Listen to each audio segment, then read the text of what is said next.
শাশুড়ি অনেক অসুস্থ হয়ে পড়েছেন, ওনাকে দেখতে যাব, তো সেজন্য একেবারে দুপুরেই চলে আসলাম। তো আসলে প্রথমে আমরা এখানে ফেনী চলে এসেছি, যেহেতু ফেনী আসতে হবে। তো এরপরে আমরা কিছু ফল কিনলাম ওনার জন্য।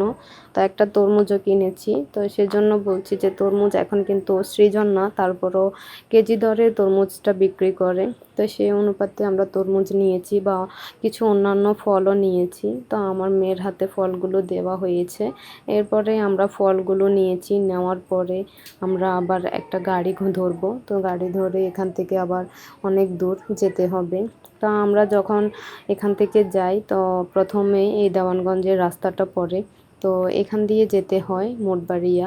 তো এরপরে দেখেন এই জায়গাটা কত সুন্দর। এখানে আসলে অনেকেই শুটিং করতে আসে বা অনেকে বিয়ে হলে এখানে ফটোশ্যুট করতে আসে।